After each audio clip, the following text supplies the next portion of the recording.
Well, today, what a privilege because I have one of my good friends from the blogosphere on with me today. This is the ever popular Carey Nieuwhof. Carey, welcome.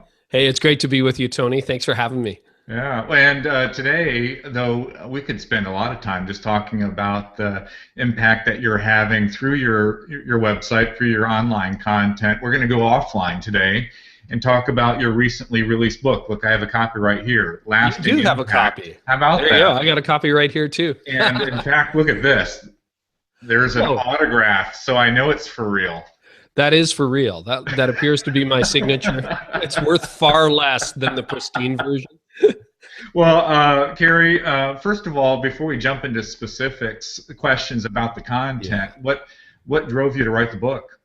A couple of things. One was just the interaction on the blog and the podcast from leaders who just kept asking the same, not the same questions over and over again, but eventually you get like a top 10 issue list. And then actually a lot of people who said, hey, I wish this was in some other format. Your ideas were in some other format. So what I did at the beginning of this year was actually go through my blog and I traced out what are the most um, sought after subjects. What are leaders consistently drawn to? In other words, what are they struggling with most?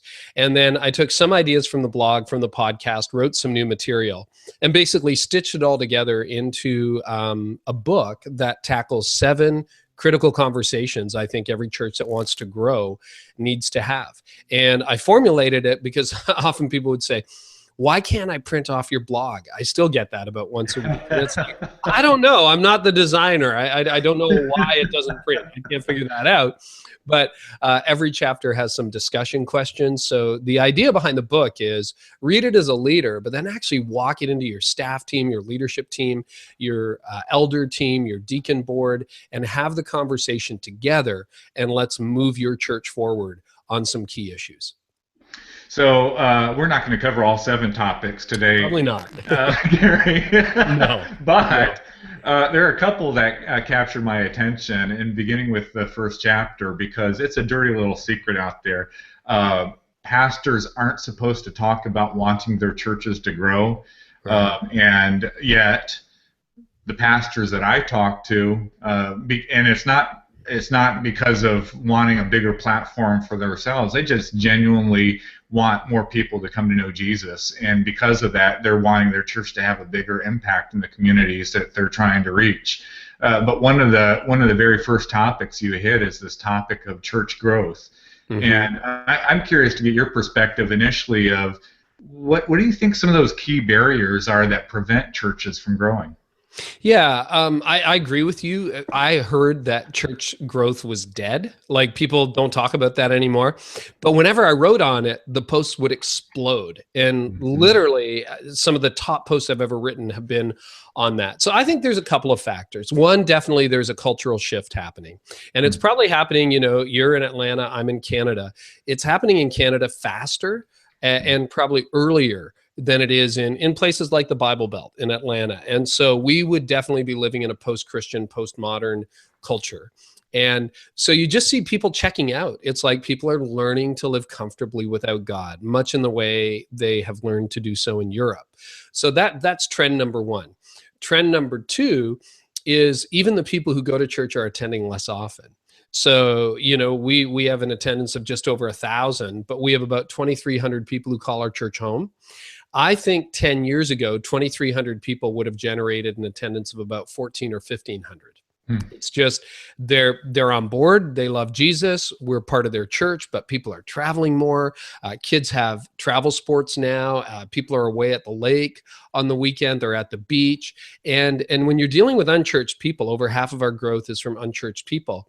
For them to show up 12 times a year is a big deal. It's like me going to the gym once a month. I applaud myself. The hardcore people are there every day, but I just think it's a different era. So I think all those factors and a lot more are contributing to declining church attendance. And then churches tend to have become irrelevant because, as Rick Warren would say, the culture has changed faster than the church. And whenever the culture changes faster than an organization, that's what spawns irrelevance. So you look at some churches, they feel like a museum to sometimes as far back as 1950 or 1970, or increasingly 1995 or 2005. So, hey, we're contemporary. Yeah, but are you really? Or are you just 2 decades behind the culture? And maybe that's why you're not connecting. Well, in fact, I had a conversation this morning, Carey, with another pastor, and we were talking about this very topic and talking about some of the culture shifts and things like this. But here's my perspective, and you can tell me if I'm out in left field on this one. But it wasn't too many years ago that churches like Willow Creek and Saddleback were kind of leading the way for the church to have relevance again in people's lives, and really shifted the way churches approach, particularly the Sunday morning experience, keeping in mind the fact that we're trying to reach at people outside the faith and outside of the church. They designed everything they did with that person in mind, how the music that was included in the services, the teaching, the other elements of the services. My sense today is we have a lot of churches that are contemporary or modern. They're playing today's music, they're using video and things like that, but they're just as churchy as the traditional churches that we used to mock and make fun of decades ago when we first shifted into these contemporary styles of services. And as a result of that, it's one of the reasons why churches aren't growing, is because they are not connecting at all with the person that they're trying to reach. I couldn't agree more. No, I couldn't agree more. I think you even coined a term on that, Tony, if I remember correctly. You called it the new traditional church. Yeah. And I think that's very true. And I think we have to be very careful. Like, I think a lot of us grew up in very old traditional churches. And so under our watch, the church got changed radically. And we like it.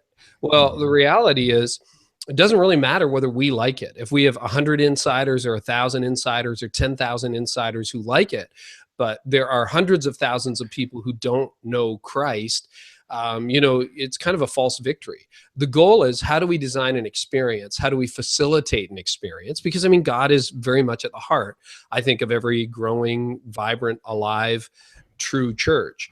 How do we facilitate an experience between an unchurched person and Christ? And then what do we need to do that? And I think increasingly that's going to mean some of us who brokered change for the last 5, 10, 15, 20 years are going to be increasingly uncomfortable with the churches we lead. Yeah. So, all right. So that brings me to the other topic I wanted to hit. And these are the bookend topics in your book. The last chapter in the book is all about change. Mm-hmm. And in a weak moment recently, you actually have done a whole book in the past on change. I have. And don't I recall a conversation where you were surprised at how few pastors actually read the book? Yeah, that's right. And yet every church you and I have ever connected with is needing to go through a change process. So what does that tell you about leaders, Carey? I know. We got our heads in the sand. I think we've gotten into the hands of 4,000 or 5,000 leaders, which is great. That's a good start on a book. But yeah, change is a big issue. And I think it happens in two ways. Number one, people just think, oh, my board will never change. My staff will never change. I got 2 emails this week from leaders who are just like, I just cannot get the staff above me to change. And so they're restless for discontent. Sometimes you truly hit a glass ceiling within an organization. The organization has just decided, if they ever said it truthfully, we'd rather die than change. Okay, well, that's fine. Now you know what's at stake. But I think the thing that's a little more subtle, Tony, is exactly going back to your point earlier. There are a lot of us who have brokered change, and we have scars. It still hurts from 5 years ago, 10 years ago.